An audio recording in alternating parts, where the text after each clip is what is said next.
बिस्मिल्लाहिर्रहमानिर्रहीम, अस्सलाम वालेकुम। Welcome back to my channel crack PPSC with उन्जा।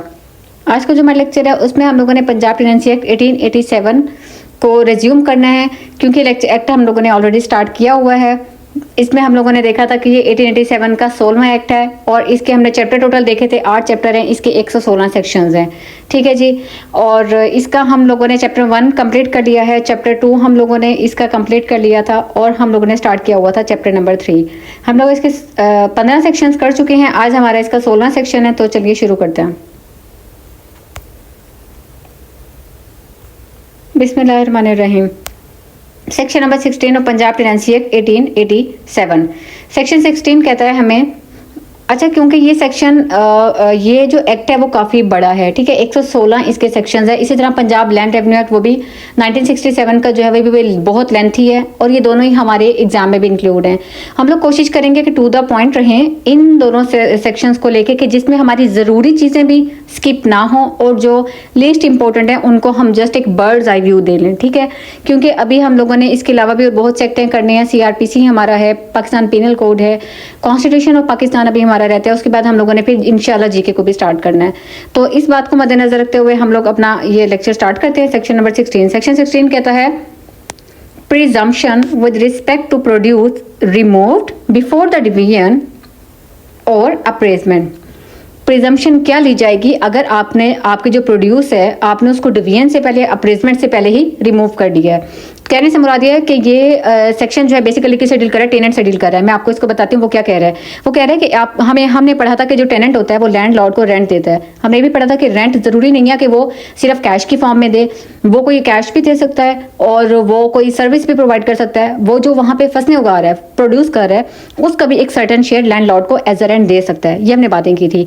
अब उसके बाद हमने पढ़ा था अपने प्रीवियस ही लेक्चर के अंदर कि जब लैंड लॉर्ड के लिए ज़रूरी है कि जब टेनेंट अपनी ज़मीन की जो फसल है उसकी डिवीजन कर रहा है, डिवीजन क्यों कर रहा है कि उसने उसका एक certain portion of land land Lord को देना है। उस डिवीजन के टाइम पे लैंड लॉर्ड का वहाँ मौजूद होना ज़रूरी है जब टेनेंट उसकी डिवीजन कर रहा है अपनी फसल की, ठीक है। तो यहाँ पे वो कह रहा है कि टेनेंट ने क्या किया, अभी टाइम नहीं आया था डिवाइड करने का, ठीक है, उससे पहले ही अपनी फसल का कुछ पोर्शन जो है ना उसने कट ऑफ करके साइड पे रख लिया। आप ऐसे करें, टेनेंट ने बेईमानी की है। बेईमानी कैसे की है कि मैं ये दिखाऊंगा कि टोटल मेरी तो बस इतनी ही फसल काश्त हुई थी, इसमें से मैं आपको ये हिस्सा दे रहा हूँ, कुछ उसने काट के साइड पे कर दिया। अगर इस तरह का कुछ किया उसने डिवीजन से पहले पहले तो क्या होगा, तो वो कह रहा है कि ये समझा जाएगा कि इसकी इस साल इस जमीन पे बेस्ट फसल काश्त हुई थी, ठीक है, उगी थी, और उसका जो रेट है, अब हमें तो नहीं पता उसने कितना हिस्सा इसमें से काट लिया है, अलग कर लिया है, ठीक है, हमें तो नहीं पता क्योंकि उस टाइम पे लैंड लॉर्ड मौजूद नहीं था। तो ये समझा जाएगा कि जो उसकी साथ वाली ज़मीन है उस पे सेम नेचर की अगर क्रॉप जो हो रही थी, ठीक है, सेम नेचर की वहाँ पे फसल उग रही थी, काश्त हो रही थी, तो उसका जो भी रेट होगा वही रेट हम इस ज़मीन पे अप्लाई करेंगे, ठीक है, और उसी हिसाब से फिर जो है वो लैंड लॉर्ड को उसका शेयर दिया जाएगा। तो आप आई होप आपको समझ आ गया होगा कि अगर टेनेंट ने कोई बेईमानी की है, ठीक है, और बेईमानी के सेंस में कि उसने पहले से ज़मीन फसल का कोई हिस्सा डिवाइड होने से पहले साइड पे कर लिया, तो ये समझा जाएगा कि उसकी पूरी की पूरी बहुत अच्छी फसल काश्त हुई थी और उसके ऊपर जो रेट लागू होगा रेंट के इसके लिए वो वैसे ही लागू होगा जो उसकी साथ वाली फसल पे हुआ है, ठीक है। एक बार रीड भी कर लेते हैं कि where the rent is taken by the division, rent जहां पे लिया जाता है डिवीजन और अप्रेजमेंट ऑफ द प्रोड्यूस, अगर टेनेंट क्या करता है, if the tenant removes any portion of the produce at such time, उस टाइम पर और इस तरीके से as to prevent the due division appraisement, ठीक है, बचने के लिए ड्यू डिवीजन से, तो वो क्या करता है, द प्रोड्यूस में भी डीम, तो उसकी प्रोड्यूस समझा जाएगा have been as the fullest crop, के उसकी तो बहुत अच्छी इस बार की फसल काश्त हुई थी, ठीक है, of the same description on similar land in neighbourhood for the harvest, ठीक है, उसके नेबरहुड में मैंने आपको बता दिया जो भी फसल उस तरह की होगी वो उसका जो रेट होगा इसका भी वही रेट समझा जाएगा। नेक्स्ट हमारे पास आ जाता है सेक्शन नंबर 17। सेक्शन 17 हमें कहते हैं कि appointment of referee for the division और अप्रेजमेंट। अब इसमें वो कहते हैं कि रेफरी को अपॉइंट करना है हमने डिवीजन अप्रेजमेंट के लिए। पढ़ देते हैं इसको। इफ आइदर द लैंडलॉर्ड और the tenant neglects to attend, या तो लैंडलॉर्ड या tenant neglects to attend either personally और by agent at the proper time for making the division appraisement of the produce, और if there is a dispute about the division और appraisement of revenue officer, a revenue officer on the application of either party appoint such person as he thinks fit to be a referee to divide or appraise the produce। अब इस section में वो कह रहा है कि suppose अभी हमने ऊपर बात की थी कि जब डिवीजन हो रही होगी फसल की, उस टाइम पे दोनों पार्टीज का मौजूद होना जरूरी है, टेनेंट का भी लैंडलॉर्ड का भी। लेकिन इन दोनों में से अगर कोई एक भी एब्सेंट रहा, या इसका कोई एजेंट जिसको इसने रिप्रेजेंटेटिव बनाया हुआ था वो एब्सेंट रहा, ना मौजूद हुआ, ठीक है, एक ये सूरत। सेकंड ये सूरत है कि दोनों मौजूद तो थे लेकिन दोनों के दरमियान में झगड़ा हो गया, दोनों मान नहीं रहे हैं स्पेसिफिक शेयर पर, ठीक है। लैंडलॉर्ड कह रहे नहीं मेरा इतना नहीं इतना शेयर बनता है, टेनेंट कह रहे नहीं आपका इतना नहीं इतना बनता है, ठीक है। तो उसने कहा है अगर तो झगड़ा हो गया तो इन दोनों में से किसी की भी एप्लीकेशन पर, हो सकता है लैंडलॉर्ड एप्लीकेशन दे दे, हो सकता है टेनेंट एप्लीकेशन दे दे। किसको एप्लीकेशन दे रहा है? रेवेन्यू अफसर को एप्लीकेशन देते हैं कि जनाब हमारे इस मामले को सुलझाया जाए। तो फिर रेवेन्यू ऑफिसर क्या करता है? एक रेफरी को अपॉइंट कर देता है इनके इस मामले को सुलझाने के लिए। तो हमें ये बात याद रखनी है कि रेफरी की अपॉइंटमेंट किस सेक्शन में हो रही है? सेक्शन नंबर 17 में हो रही है। और कौन कर रहा है? रेवेन्यू ऑफिसर कर रहा है, either on the application of landlord और इट कुड बी टेनेंट। उसके बाद हमारे पास है section number 18, appointment of assessors and produce of referee. ठीक है जी। अब इस सेक्शन में किसकी अपॉइंटमेंट हो रही है? असेसर्स की। असेसर्स वो हैं जिन्होंने असेस करना है, तखमीना लगाना है।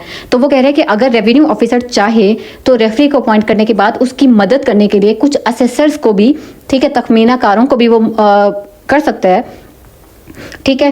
कि क्या करेंगे? वो इसकी मदद करेंगे, रेफरी की मदद करेंगे। और वो कितने होंगे असेसर्स? उनके नंबर, उनकी तादाद, वो उनकी क्या क्वालिफिकेशन होनी चाहिए, उनकी सिलेक्शन का क्या प्रोसीजर होगा, ये सारे का सारा हमें कौन बताएगा? रेवेन्यू ऑफिसर बताएगा। ठीक है, बस ये याद रखना है कि रेफरी की अपॉइंटमेंट भी कौन कर रहा था? रेवेन्यू ऑफिसर कर रहा था सेक्शन 17 के तहत। असेसर्स की अपॉइंटमेंट भी कौन कर रहा है? सेक्शन 18 के तहत रेवेन्यू ऑफिसर कर रहा है। ठीक हो गया। उसके बाद उसने कहा है सब सेक्शन 2 में, द रेफरी सो अपॉइंटेड, जिस रेफरी को आपने अपॉइंट किया था, शेल मेक द डिवीजन और अप्रेजमेंट, वो इन दोनों की, लैंडलॉर्ड और टेनेंट की जो फसल थी उसकी डिवीजन या अप्रेजमेंट इस हिसाब से करेगा जो ऑर्डर उसको रेवेन्यू ऑफिसर की तरफ से मिले होंगे, उसी इंस्ट्रक्शंस पे करेगा ये। ठीक है। सबसेक्शन 3 हमें कहता है कि before making the division or appraisement, the referee shall give notice to the landlord and the tenant of the time and the place and at which the division or the appraisement will be made। ठीक है, पर यहाँ तक देख लेते हैं कि तकसीम करने से पहले रेफरी पहले दोनों पार्टीज को एक एक नोटिस भेजेगा, लैंडलॉर्ड को भी और टेनेंट को भी, कि जनाब फलां जगह पर फलां दिन फलां वक्त पर ये डिवीजन या अप्रेजमेंट होनी है, आप दोनों ने यहाँ पे मौजूद होना है। लेकिन वो कह रहा है but if either the landlord, या तो लैंडलॉर्ड या टेनेंट फेल्स टू अटेंड, वो लोग नहीं आते, या खुद पर्सनली या उनका एजेंट जो रिप्रेजेंटेटिव था वो लोग नहीं आता है उनमें से कोई भी, रेफरी में प्रोसीड एक्स पार्टे। तो फिर इस जो हमारे पास पूरा प्रोसीजर है, रेफरी इसको समझेगा, एक तरफा फैसला वो दे देगा। ठीक है। उसके बाद हमारे पास है सबसेक्शन 4, वो कहते हैं for the purpose of making the division और appraisement the referee with his assessors if any may enter upon any land. Subsection 4 में कह रहा है अप्रेजमेंट करने के मकसद से रेफरी अपने असेसर्स के साथ उस जगह पर एंटर हो सकता है, उस लैंड में जिसकी डिवीजन है, जिसकी अप्रेजमेंट करनी है। ठीक है। अब सेक्शन 17 और 18 में हमने देख लिया अपॉइंटमेंट हुई है। 17 में हुई है अपॉइंटमेंट रेफरी की, 18 में अपॉइंटमेंट हुई है असेसर की, और 18 में हमने बताया कि असेसर के अपॉइंटमेंट के बाद जो है हमारे पास रेफरी उसकी वो नोटिस भेजेगा और उसके बाद वो फैसला कर देगा। ठीक है। सेक्शन नंबर 19 में कह रहा है कि जब फैसला हो गया, रेफरी ने अपना डिसीजन दे दिया, उसके बाद क्या करना है? प्रोसीजर आफ्टर डिवीजन और अप्रेजमेंट। डिवीजन और अप्रेजमेंट हो गई, उसके बाद the result of the division और the appraisement shall be recorded and signed by the referee. उसको लिखा जाएगा, रिकॉर्ड भी किया जाएगा, रेफरी उस पर साइन करेगा कि यस ये मेरा डिसीजन ये है, और फिर वो इस रिकॉर्ड को सबमिट कर देगा रेवेन्यू ऑफिसर को। अब रेवेन्यू ऑफिसर के पास वो रिकॉर्ड आ गया, रेफरी का डिसीजन आ गया। अब रेवेन्यू ऑफिसर अगर चाहे, वो उस रिकॉर्ड को उसने देखा, अगर वो चाहे तो फर्दर इंक्वायरी उसके ऊपर करवा सकता है। ठीक है। और अगर वो चाहे तो वो ऑर्डर पास कर सकता है और वो कह सकता है कि हाँ रेफरी ने जो डिसीजन दिया था मैं उससे मैं उससे मुतफिक हूँ, कन्फर्म कर देता है उसको डिसीजन को। ठीक है। या वो कहते हैं इसमें कुछ चेंजेस लाओ, वेरिंग द डिवीजन। तो रेवेन्यू ऑफिसर के पास इख्तियार है, वो चाहे तो रेफरी का जो भी फैसला था उसको वो क्या कर सकता है? डिनाई भी कर सकता है और एक्सेप्ट भी कर सकता है, उसमें सर्टन चेंजेस लाने वो भी बता सकता है। The revenue officer shall also make such orders as to the cost of the reference as he fix. ठीक है। तो वो इसके भी ऑर्डर जारी करेगा। अब ये देखें ना कॉस्ट के बारे में, कौन सी कॉस्ट? चाहे लैंडलॉर्ड चाहे टेनेंट, उन्होंने जो कहा रेवेन्यू अफसर से कि जनाब हमारे दरमियान मसला हल करवाया जाए, किसी दरमियान में सालसी को लाया जाए, तो रेफरी को जो अपॉइंट किया उसकी कीमत, उसका जो खर्चा आया रेवेन्यू ऑफिसर का, उसको अपॉइंट करने में, असेसर को अपॉइंट करने में, और इस प्रोसेस से जितना भी खर्चा आया तो जो भी एप्लीकेंट होगा वो उस खर्चे को देगा। ठीक है। उसके बाद सबसेक्शन 4 में कह रहा है कि जो उसने कॉस्ट देनी है, ठीक है, ये जिस टाइम पे वो अपॉइंट कर रहा होगा ना रेफरी को, ये उस टाइम पे भी दी जा सकती है कॉस्ट। ठीक है। फर्ज करें ना मैं हूँ टेनेंट, मैंने अपील की है, मैंने कहा है कि काइंडली रेफरी को एक अपॉइंट कर दें, मैंने रेवेन्यू अफसर से कहा है, उसने कहा ठीक है मैं कर देता हूँ, अप्रॉक्सीमेटली इतना खर्चा आ जाएगा, आप ये फीस पे कर दें। ठीक है। बाद में जब फैसला वगैरह हो गया और देखा खर्चा उससे कम आया है तो बकाया जा रिम्यूनरेशन जो है वो हमारे टेनेंट को वापस कर दिए जाएंगे। ठीक है।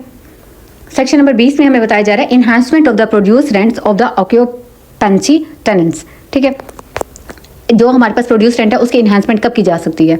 Where the rent of a tenant having a right of occupancy in any land is a share of produce. अगर वो रेंट की सूरत में दे रहा है शेयर ऑफ प्रोड्यूस, मतलब प्रोड्यूस का एक हिस्सा अपना दे रहा है, अपने फसल का एक हिस्सा दे रहा है, और ऑफ द अप्रेज्ड वैल्यू, या वो उसकी वैल्यू दे रहा है, विद और without an addition in money, और is paid according to the rate fixed with reference to the nature of crop, या वो पे कर रहा है रेंट को नेचर ऑफ क्रॉप्स, क्रॉप के जो नेचर है उसके हिसाब से। जो ये तमाम मेथड वो हैं रेंट के जो हमने ऊपर डिस्कस किए हैं कि रेंट कैसे कैसे पे किया जा सकता है।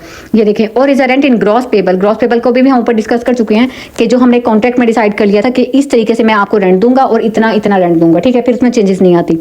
वो कह रहा है तो ये जो सारा कुछ बताएगा, तो tenant B shall be entitled to occupy the land at that rent, तो फिर टेनेंट हकदार हो जाता है कि हाँ ठीक है वो इस लैंड को ऑक्यूपाई कर ले।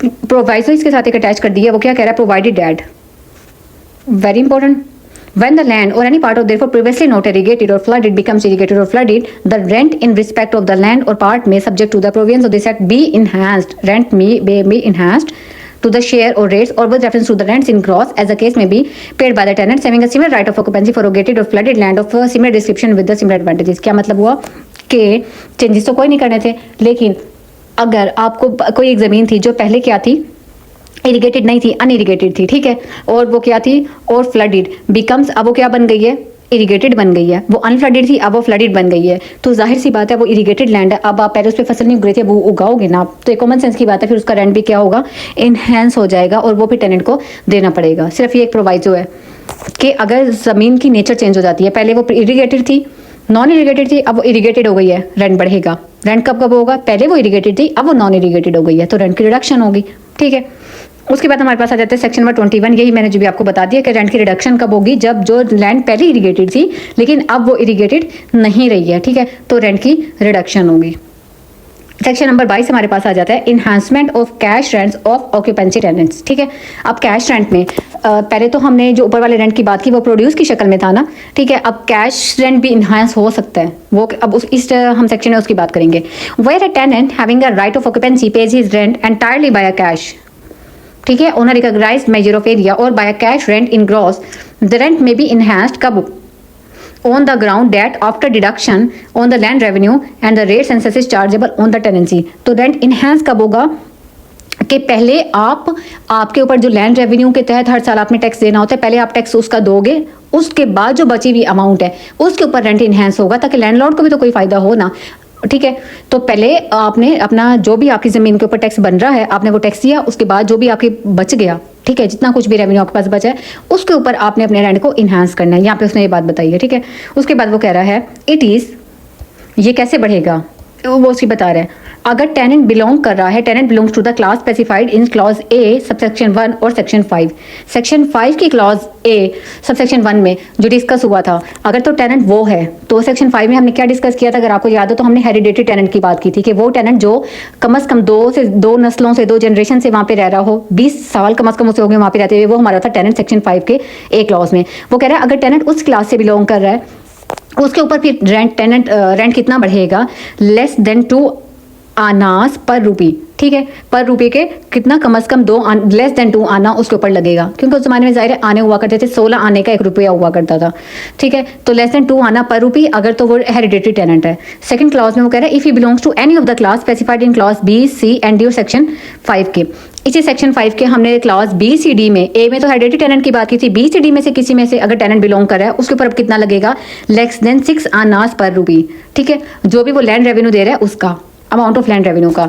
अब क्लॉज बी सी डी को अगर हम रिकॉल करें तो बी में हमने बात की थी कि अगर कोई बंदा है वो वहाँ पे आके आबाद हो गया, खाली ज़मीन थी उस पर आके आबाद हो गया, उसने फसलें उगाई, ठीक है, वो वहाँ का क्या किराया, टेनेंट किराया, फिर ठीक है, उसके बाद राइट ऑफ ऑक्यूपेंसी आ गया था। इसी तरह हमने एक और बात की थी कि क्लाउस नंबर हमारे पास कि अगर सीज्ड ऑनर, एक पहले किसी ने ज़मीन को ऑन किया हुआ था लेकिन 2 वजूहात को छोड़ के बाकी किसी भी वजह से अगर वो अब ऑनर नहीं रहा था, वो भी टेनेंट किराया था, राइट ऑफ ऑक्यूपेंसी उसके पास आ गया था, वो 2 वजूहात क्या थी कि गवर्नमेंट ने उसकी प्रॉपर्टी को जब्त ना कर लिया हो, और दूसरी वजह हमने पढ़ी थी कि उसने खुद से ना सेल कर दी हो। इन 2 वजह के अलावा अगर किसी भी वजह से वो ऑनर नहीं रहा था तो वो भी टेनेंट राइट ऑफ ऑक्यूपेंसी की कैटेगरी में आ गया था। तो वो कह रहा है ऐसे ये वाली जो क्लॉज है जो मैंने आपको बताई हैं, इनके ऊपर लेस देन 6 आना पर रुपये के हिसाब से रेंट इंक्रीज होगा उनके लैंड रेवेन्यू पर, ठीक है। उसके अलावा उसने सबसेक्शन सी में बताया है कि if he belongs to the class specified in section 6 में, अगर सेक्शन 6 की क्लास से वो बिलोंग कर रहा है, ठीक है, of occupancy is established under section 8 and his rent is not regulated by contract less than 12 annas पर रूपी।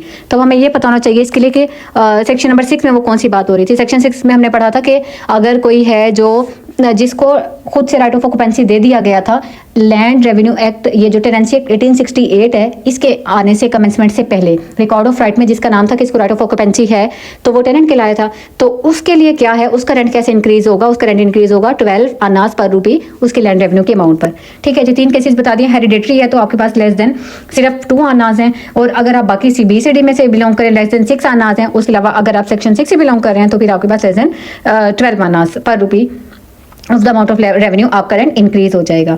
उसके बाद उसने कहा in a case to which subsection 1 applies the rent may be enhanced to an amount not exceeding 2, 6 और 12 annas per रुपये of the amount of land revenue as a case may be not to the amount revenue then the rates chargeable देने। ये ऊपर वाली बात उसने कर दी है। उसके बाद हमारे पास फर्दर पास एक मुकर्ररदार को मुकर्रर किया जाएगा, ये भी ऊपर वाली बात है। उसके बाद हमारे पास है reduction of rent, section number 23 है reduction of rent refer to in the last foregoing section, कि जैसे 22वें सेक्शन में हमारे पास रेंट इंक्रीज हुआ था, 23वें सेक्शन में वो कह रहा है इस तरह रेंट डिक्रीज भी हो सकता है। कब और किन किन लोगों पे होगा। ऊपर जो 4 टेनेंट की हमने बात की, सेक्शन सबसेक्शन A की, B की, C की और D की, उनके ऊपर रेंट डिक्रीज भी हो सकता है। अगर कब, अगर उनकी टेनेंसी की जो प्रोडक्टिव पावर है वो क्या हो गई हो, कम हो गई हो, डिक्रीज हो गई है किसी भी वजह से जो उसके कंट्रोल में नहीं थी। फर्ज करें सैलाब आ गया, ठीक है, कोई भी नागानी आफत आ गई किसी भी वजह से जो उसकी कंट्रोल में नहीं थी, तो फिर उसका रेंट जो है वो डिक्रीज हो जाएगा।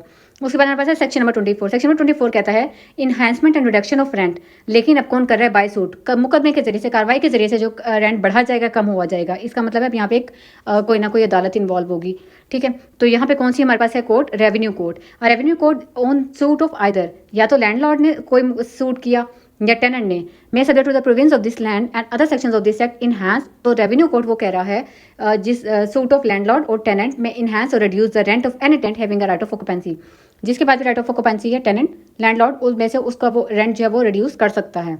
अब वो बता रहे हैं where a decree for the enhancement of the rent of such a tenant has been passed under the Punjab tenancy act 1868, a suit for a further enhancement of this rent shall not lie the till the expiration of 5 years on the date of decree. अगर एक rent एक उसको लेकर, ज़मीन को लेकर एक degree already pass हो चुकी है, ठीक है, कि हमने रेंट को इन्हांस करना है। अब एक कॉमन सेंस का सवाल है कि रेंट को इन्हांस करने के लिए कौन कह सकता है कि रेंट बढ़ाएं, जाहिर है लैंडलॉर्ड कह सकता है ना, रेंट टेनेंट तो बिल्कुल भी नहीं कहेगा ना कि मेरा किराया बढ़ा दो, ठीक है। तो लैंडलॉर्ड ने कहा कि मेरा किराया बढ़ाएं, तो उन्होंने कहा है अगर उसने ये रिक्वेस्ट की थी और कोर्ट के उसने उसको रिक्वेस्ट की, मैं आपको सिंपल समझाती हूँ।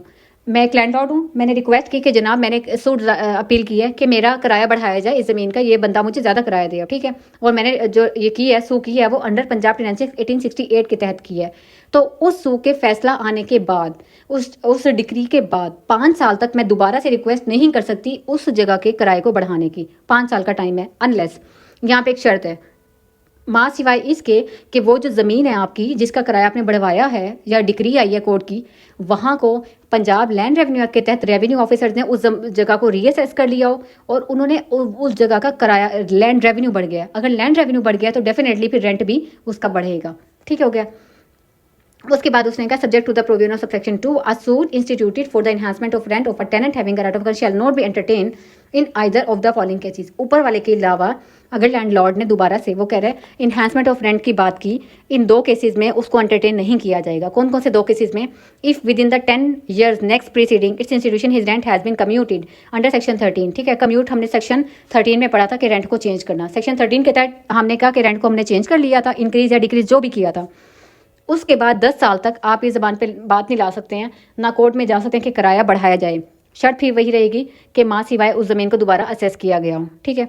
दूसरी शर्त क्या है, if within that period a decree has been passed under this act dismissing on the merits suit for the enhancement of his rent. और इस पीरियड में कोर्ट से भी कोई डिग्री आ गई है जिसमें लैंडलॉर्ड ने जो अपनी दरख्वास्त दायर की थी उसको डिसमिस कर दिया गया कि नहीं रेंट नहीं बढ़ सकता। इन दोनों सूरतों में आपने कोई भी रिक्वेस्ट की हो, आपके उस रिक्वेस्ट को जो रेवेन्यू कोर्ट है वो डिसमिस कर देगी, किराया नहीं बढ़ाया जाएगा। कौन कौन सी 2 शर्तें हैं, एक ये कि सेक्शन 13 के तहत जब आपने चेंज किया था, कम्यूट किया था रेंट को, उसके बाद 10 साल कम अज़ कम गुजरे होने चाहिए, ठीक है। और अगर आपने कोई अपील दाहिर की है उस दौरान में तो फिर उसको जो कोर्ट है उसने डिसमिस कर दिया था, ठीक हो गया जी। तो फिर आप क्या कर सकते हो, आप नहीं कर सकते, रेंट को इंक्रीज नहीं कर सकते। माँ सिवाय अनलेस, शर्त ये है कि ज़मीन जो पहले अनइरीगेटेड थी, अनफ्लडेड थी, अब वो ज़मीन इरीगेटेड हो गई है, ठीक है। तो फिर अब तो खैर लैंडलॉर्ड का हक बनता है ना कि वो कहेगा देखें जी पहले यहाँ इरीगेटेड थी, कोई फसल नहीं उगा पा रहे थे, अब ये इरीगेटेड हो गई, यहाँ फसलें उग रही हैं, तो जाहिर है अब तो किराया बढ़ना चाहिए, तो किराया बढ़ सकता है। ये इसकी प्रोवाइजो है, समझ लें। सेक्शन नंबर 15 हमें कहता है discretion as to extent of enhancement और रिडक्शन।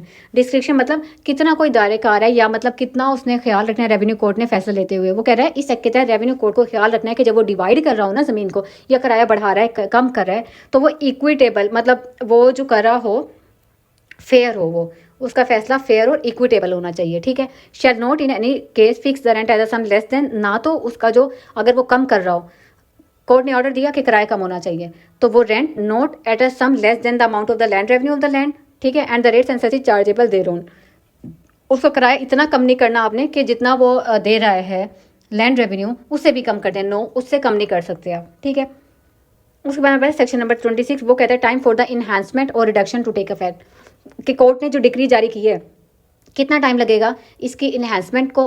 अब मैं कोर्ट हूँ ना, मैंने फैसला दे दिया कि जनाब इसका किराया बढ़ाया जाए, इतने परसेंट बढ़ाया जाए, ठीक है जी, इस ज़मीन का। या मैं कोर्ट हूँ, मैंने फैसला दिया इस ज़मीन का किराया कम किया जाए, इतने परसेंट कम किया जाए। अब मैंने आज फैसला दिया है, वो टेक इनटू अफेक्ट कब होगा, अमल दरामद उस पर कब होगा, वो फंक्शनल कब होगा।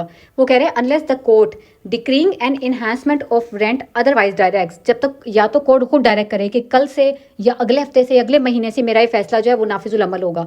उसके अलावा अगर कोर्ट ने नहीं बताया, सिर्फ फैसला दे दिया कि हाँ ये बढ़ेगा, किराया कम होगा, तो फिर उसने कहा है वो करा उस फैसले पे अमल होगा अगले साल के एग्रीकल्चर ईयर, जो कि मेरा बनता है, मेरा ख्याल है 16 जून से बनता है एग्रीकल्चर ईयर, ठीक है। कोर्ट डिक्रीज और रिडक्शन, अ कोर्ट दूसरा फैसला, ये तो इंक्रीज की सूरत में था, डिक्रीज की सूरत में court decreeing a reduction of rent shall specify in the decree. Reduction of rent की सूरत में कोर्ट स्पेसिफाई करेगी, लिखेगी कि इस डेट से मेरा ये फैसला नाफिजुल अमल होगा, तो उसी डेट से उसका किराया कम हो जाएगा। सही हो गया। 26 हमारे पास है। अच्छा 27 और 28, 27A 28 जो है ना, ये लिखा हुआ काफ़ी लंबा है, मैं इसको एक सिंपल सा आपको आसान लफ्ज़ों में बता देती हूँ समरी करके, ताकि हमारा टाइम भी बचे और हमारा कोई पॉइंट भी मिस ना हो। 27 में उसने कहा adjustment of rent expressed in terms of land revenue. अगर आप कोई रेंट दे रहे थे in terms of land revenue, ठीक है, यानी कि आपका रेंट जो था वो लैंड रेवेन्यू के मद में था, तो फिर उसकी एडजस्टमेंट कैसे होंगी। तो दोनों आप याद रखिएगा, जो हमारा रेंट है अगर वो हम दे रहे हैं लैंड रेवेन्यू की मद में, तो ये दोनों आपस में डायरेक्टली प्रोपोर्शनल है। अगर लैंड रेवेन्यू ज़्यादा हो गया है तो हमारा रेंट भी ऑटोमेटिकली ज़्यादा हो जाएगा, रेवेन्यू ऑफिसर को ज़्यादा करना पड़ेगा। अगर हमारा उधर से लैंड रेवेन्यू कम हो गया है किसी भी वजह से, कि हमारी ज़मीन पहले इरीगेटेड थी अभी इरीगेटेड नहीं रही है, ऐसे लाभ आ गया है, कुछ भी हो गया, तो फिर इधर से हमारा रेंट भी कम हो जाएगा। इस तरह से एडजस्टमेंट करता है। और कौन करता है, ये रेवेन्यू ऑफिसर करता है। ये बात हमें याद रखनी है, ठीक है जी। इस सेक्शन के अंदर 27 के अंदर बस उसने यही बात बताई है। सेक्शन 28 में वो कह रहे हैं alteration of rent on alteration of area. इसकी भी मैं आपको समरी बता देती हूँ। ऑल्ट्रेशन होता है चेंज होना, कि जैसे ही एरिया चेंज होगा तो रेंट भी चेंज हो जाएगा। ये बड़ी एक कॉमन सेंस की बात है। आप देखें, अगर हम देखें लाहौर में हम कोई प्रॉपर्टी लेते हैं, एरिया का चेंज होने से क्या रेंट पे असर पड़ता है? ऑफ कोर्स पड़ता है। जितना आप पीछे की तरफ बैकवर्ड की तरफ ज़मीन को लेते जाएंगे उसका रेंट कम होगा, ठीक है। हाँ, अदर फैक्टर्स भी डिपेंड करते हैं कि उसकी प्रोडक्टिविटी लेवल क्या वगैरह वगैरह, बट एरिया भी एक मेजर फैक्टर है रेंट के रेट को डिटरमाइन करने में। तो अगर आपका एरिया चेंज हुआ है आपका रेंट ऑटोमेटिकली चेंज होगा, ठीक है जी। तो आज के लिए बस इतना ही। इंशाल्लाह मिलते हैं अगली वीडियो में। वीडियो पसंद आई हो तो लाइक कर दीजिएगा, चैनल को सब्सक्राइब कर दीजिएगा। अल्लाह हाफिज़।